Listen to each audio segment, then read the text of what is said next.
Hi everyone, this is Arcadius and welcome back to Naval Creed. Today we'll be reviewing the first of the final missions for the current event, Duel of the Ages, and I will now be using top tier tech tree ships in order to try and win these levels. Now I'm going to tell you right off the bat, the best ship that I found to beat these levels is going to be Montana. Whether or not that's just the normal Montana in the game, there she is. Or if you have the Space Camo Montana. Both of these are technically exactly the same. It's just this one has a camo and this one does not. But the firepower that this ship provides, as well as the armor that it also has, is a really good combo. Or at least this is the main ship that I use when I do events. That being said, I'm sure there's others that you can use.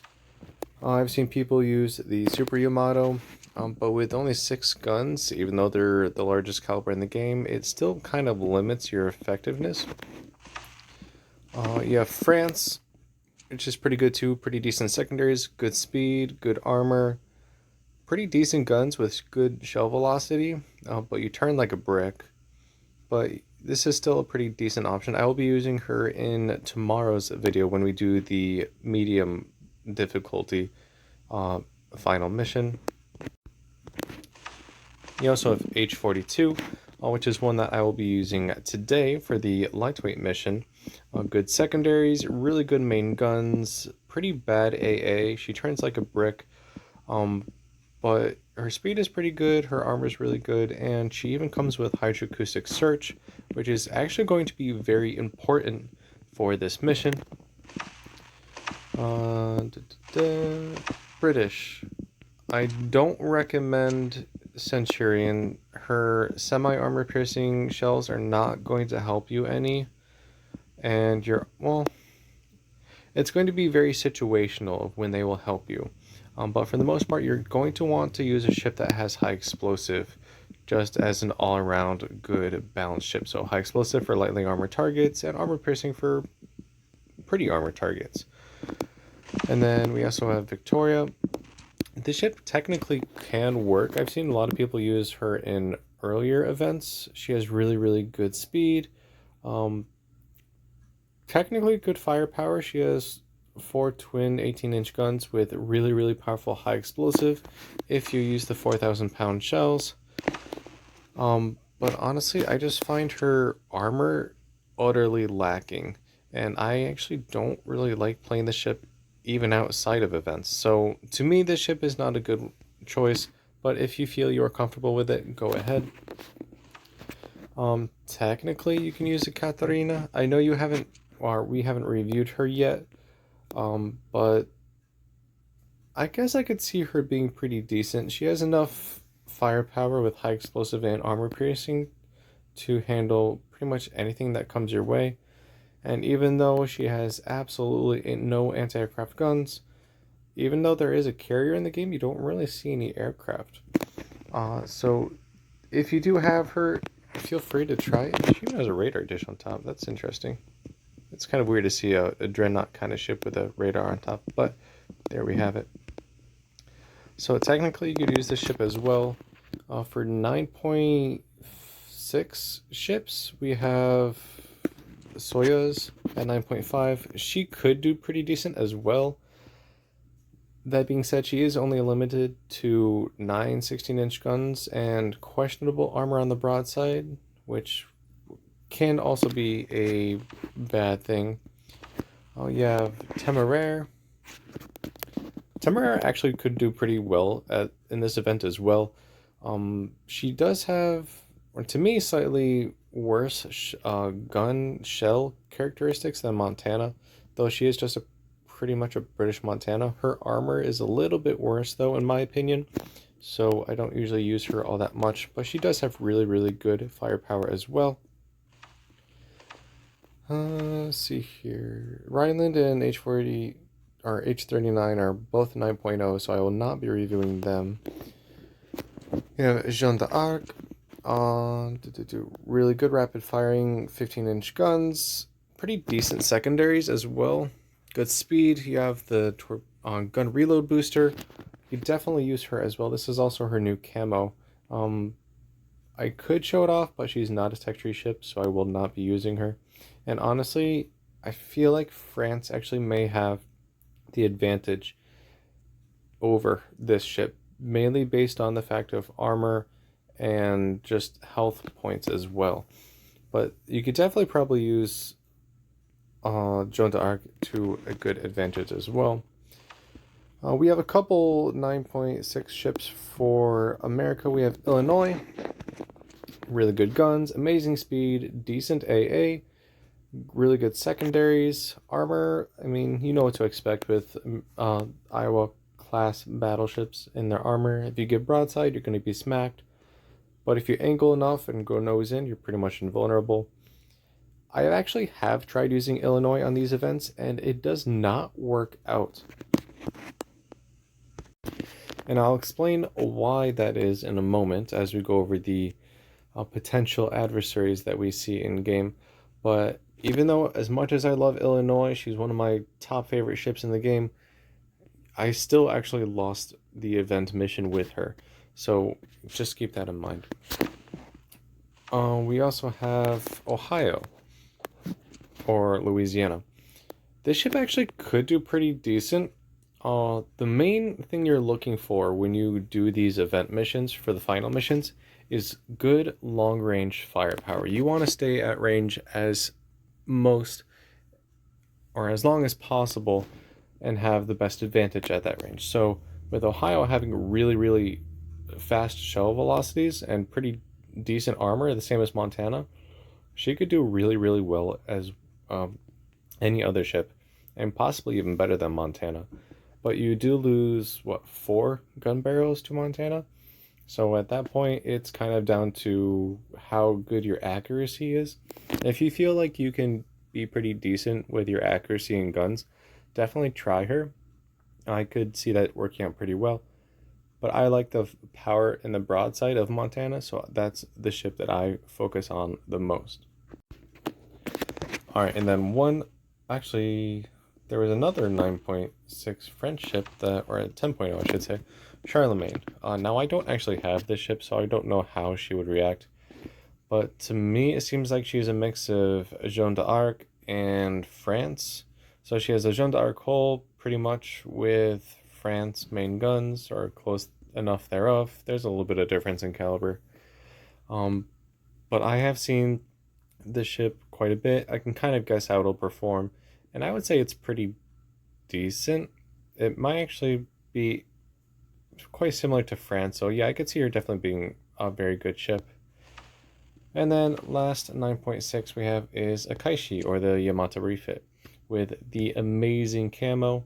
Man, I love this camo. Really good AA for a Japanese battleship, so keep that in mind. Secondaries, I mean, she has 5-inch and 6-inch, but they're not going to do much. AA, pretty decent. Armor, same as any other Yamato. Main guns, actually really good as well. Really good firepower. Speed, not the fastest. And then health points itself is pretty decent as well. I could definitely see her being okay. You just have to really be careful about how you are angled in with your armor. But I could see Akaishi being pretty decent as well. So with that, let's talk about our adversaries. So we have a super carrier, as you can kind of see here in a moment. Yeah, the super carrier has 240,000 health points. Honestly, I don't actually think this does anything. I think it has some fighters to prevent against friendly carrier, but it just sits there and it just soaks up damage, honestly. The super cruiser launches anti-ship missiles, which are really, really powerful, and it has a gun on the back that can out damage an H-42. So yeah, there's a ton of damage that this ship can dish out. And then you have the super destroyer kind of down here in the bottom that can launch anti-ship missiles as well. Also has really powerful guns and can even launch torpedoes that are really, really fast and really, really stealthy. Like, you don't know they're there until they hit you. They don't do a lot of damage, but it does add up over time. The cruiser itself has 300,000 health points, and the destroyers each have 80,000 health points. So they're almost at. The destroyers have almost as much health as a Yamato, pretty much. And then everything else is just really, really powerful.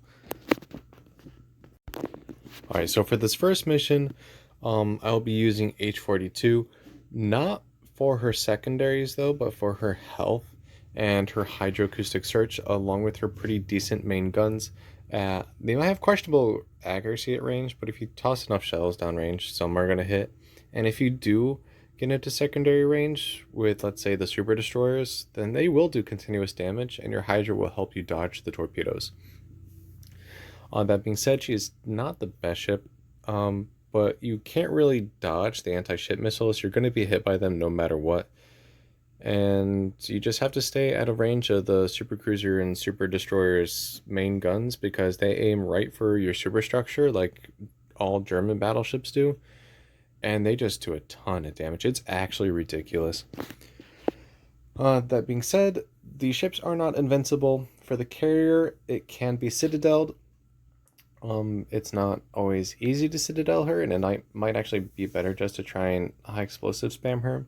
For the super cruiser, you can do some overpens and possibly even some pens with your main battleship guns, but high explosive as well will probably be the best way to deal with her. And the super destroyer is just high explosive straight. Armor piercing is only going to overmatch and do practically nothing.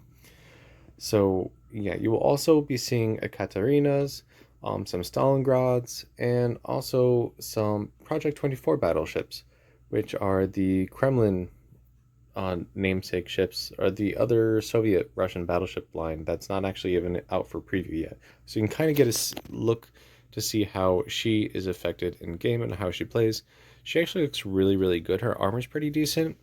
I haven't really had any chance to be shot at by her, so I can't say anything about her guns, but I could see them being pretty decent.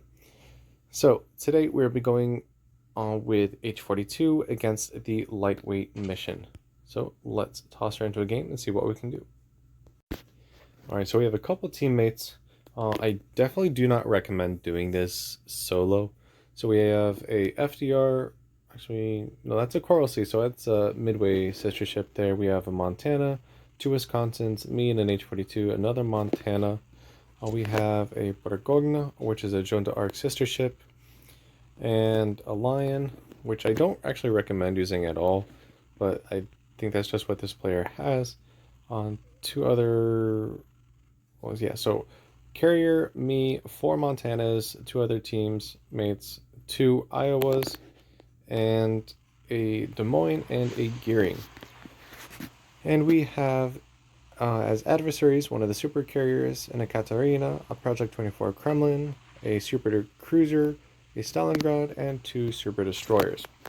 And that's just the very beginning. So you kind of have to pay attention to the bots to actually see which way they want to turn. It looks like they're heading towards the right, and so therefore I will follow them. You do want to kind of keep together. So yeah, the dive bombers that are coming this way, those are actually the anti-ship missiles, and boom. Right off the bat, that Montana got a ton of damage taken off of her. Not enough to actually threaten her to sink, but I mean, every little bit of health and damage that you have does count. There's some more missiles coming in against that Wisconsin, looks like. Yep, there's a big chunk of damage there. And then you can see the fighters overhead as well. Those are like the jet fighters you get from Liaoning. And they do quite, well, I can't really say they do much because I don't usually play carriers. There's some more missiles coming in, this time against the Salem, and she's automatically down to like half health. And you can see the secondaries are already opening up from the Stalingrad, and they just continuously just fire. It's stupid how much damage they actually are able to do. Well, we missed our first shot, but that's fine. So it looks like the team is actually, or the enemy team is going towards this way as well. So we might actually want to turn around eventually and see more missiles coming in. There goes our gearing. Here is the super carrier. It looks like a lioning, but it's actually not a lioning, if that makes sense. I actually have tried lioning super carrier on these events, and I actually really struggled to win. So even with a super carrier, it's not that easy. It looks like we have an AFK Dragon. That's always nice. As you can see, the secondaries from the super cruiser are already hitting me at 14 plus kilometers. And you can just see the damage slowly tick up. It's really ridiculous. There's the guns from one of the super destroyers as well. And I'm already going to have to pop a heal. And it looks like they're actually getting closer, so I'm going to turn around because I need to survive. There's the torpedoes from one of the destroyers, I think. Looks like that Montana managed to dodge. They only have a double launcher, I think, but still then, it's still pretty decent. Alright, so kind of a nose-on profile. I think we're still just going to be able to get over pens. Well, some pens, 17,000 damage, but it doesn't look like it did anything, honestly. You just have to keep whittling away. There's the courier, there's one of the super destroyers. They do have smoke screens as well. There is the Project 24 battleship. Yeah, I mean, all I can say about her is what I've seen in game, but I haven't even seen that much in game, so there's not much to say. She is able to be citadeled at range, but her armor is pretty decent as well. So our secondaries are going to start opening up on this super destroyer. That is the only time that your secondaries will be useful, pretty much, is against these super destroyers. But you don't really want to be that close to them anyway. Alright, so I'm actually going to switch over to high explosive. And I have my hydro equipped just in case any torpedoes come my way. And then we're going to try and burn these ships down because you have constant high explosive damage, and that will definitely help you. As you can see, your secondaries are going to be pretty decent against these super destroyers as we sink it, but you really don't want to be anywhere close to them. Let's see if we can get a good chunk of damage on this super destroyer as well. And I'm actually going to switch back to armor piercing because I think we're going to have to do some cleanup duty on some of the other supporting ships, so like the Katarina and the Kremlin and such. And we're going to leave the super ships for right now.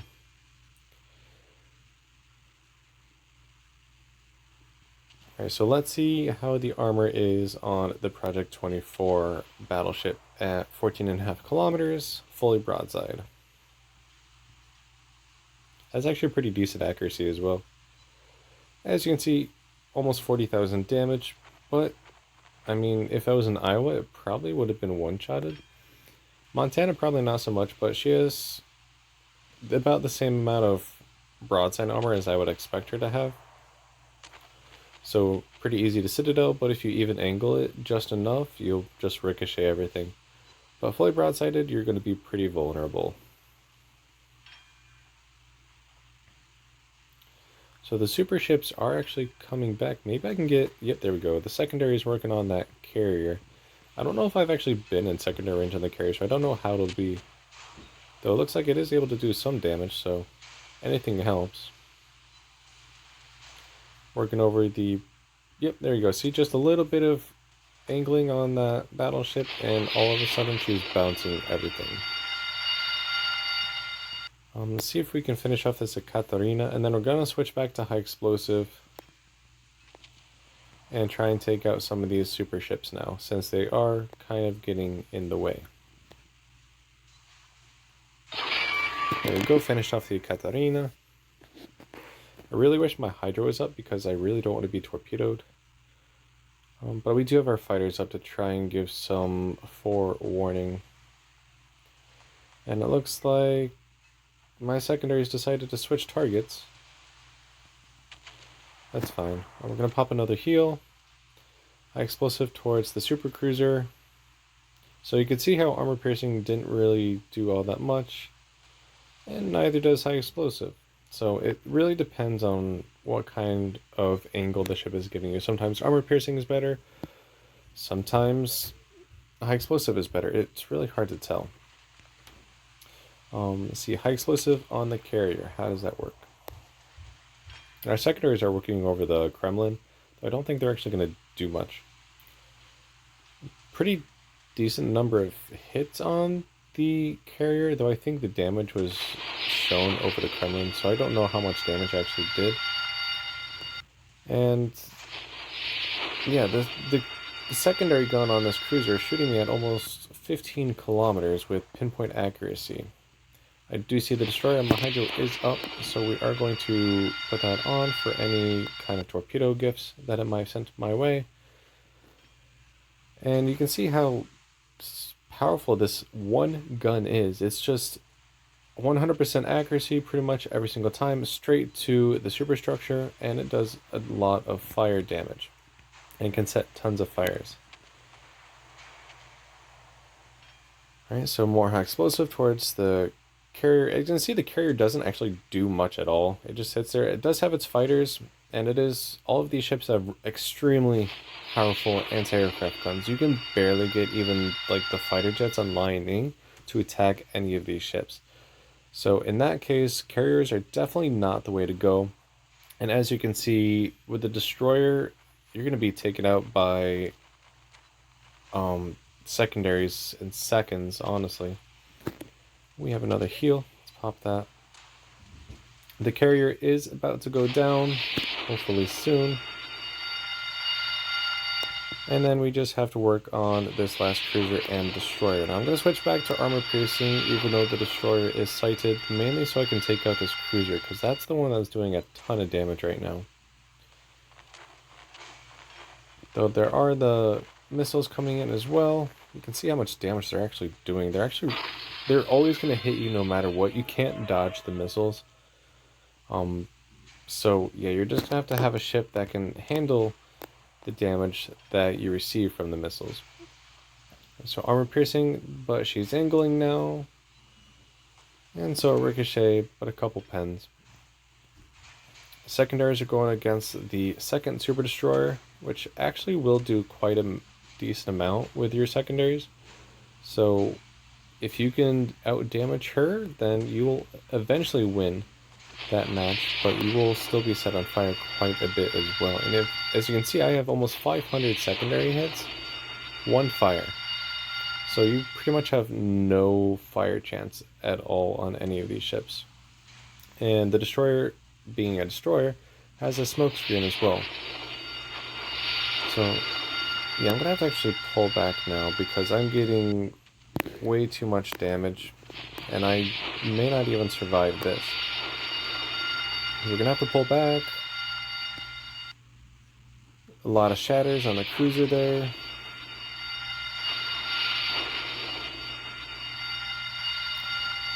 And yeah, you're just continuously on fire. And the damage slowly ticks up and ticks up. And there's nothing you can do about it. So yeah, I think I'm actually going to sink here, unfortunately. But I do believe my team should be able to handle this. Yep, there we go. So you're out secondaried in a German battleship. Like, that's not something that is normal, I would say. Even the Lion survived. Wow. Okay, so let's see. We're actually going to watch the rest of this video. So sometimes I just pause until the video is done. But I feel it's important to show you what the enemy has. So you still have the missiles coming in. I think these ones are going to go for the Wisconsin. Yep, so a big chunk of damage right there. And you can shoot down the missiles. It's not impossible, however it's not very likely. So this bot, as you can see, is using high explosive against these cruisers, which is going to be probably the best way to deal with it, though you will still have some shatters. There's some more missiles coming this way. You can see how fast they are. It's ridiculous how fast they are, but I mean, they are anti-ship missiles. More damage. Immediately hit the center structure of the ship. Let's actually switch to the Lion. Okay, so this is another player right here. Let's see what he uses. Is he using armor piercing or semi-armor piercing? Because I think he's gonna die if he keeps heading in like this.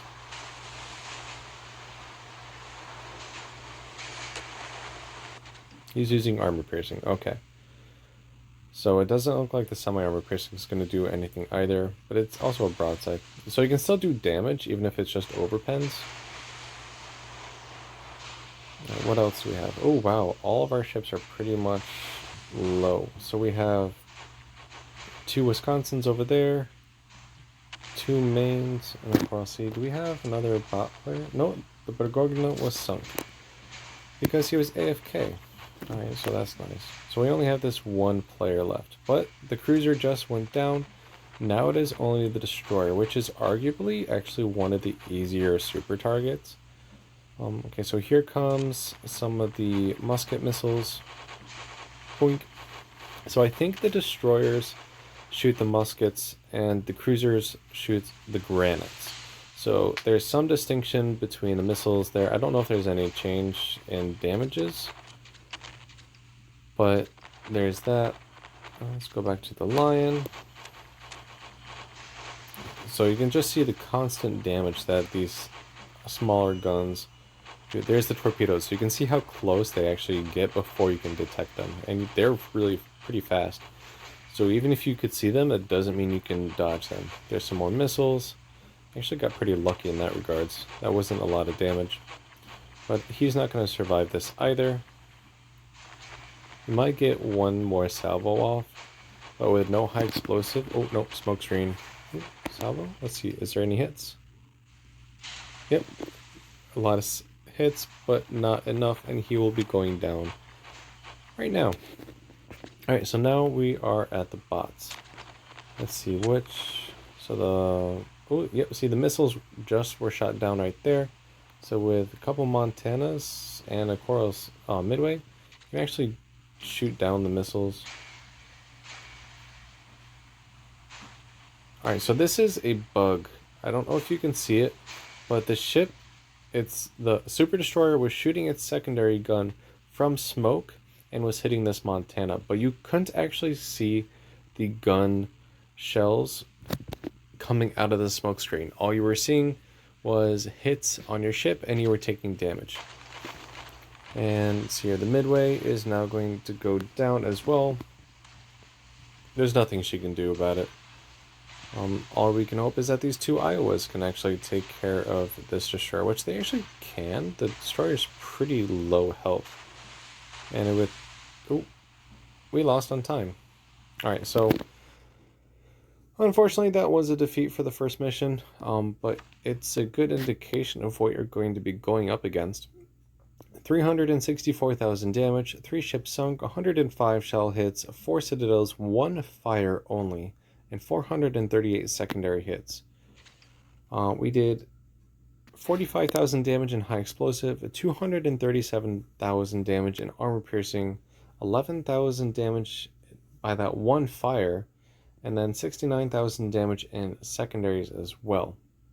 And we did actually a pretty decent amount of damage. It just wasn't enough, unfortunately. Although we were still top of the team, it didn't really allow us to win. There was that one destroyer that still won. So unfortunately, the first mission is a defeat, but it is a good indication of showing you what to expect. You have aircraft and missiles, but your anti-aircraft defenses are not important because there's nothing you can really do about it. And you have ships that have a ton of health that can't be citadeled all that easily. I think I've only ever been able to citadel that carrier, never been able to citadel that cruiser. So you just have to peck away with armor piercing, which overpens, or high explosive, which shatters. But you just have to keep shooting, and eventually it'll go down. It's not impossible to win. It's just not the easiest. So the best things that you're going to want for any of the ships that you use for these final event missions is long range accuracy and damage. So ships like Montana or Temeraire, even France to an extent, would be pretty decent. So with that, I will wrap up today's video. If you liked the video, make sure you like and subscribe. and join me tomorrow while we use France to try and win the second event mission. So again, thank you and take care.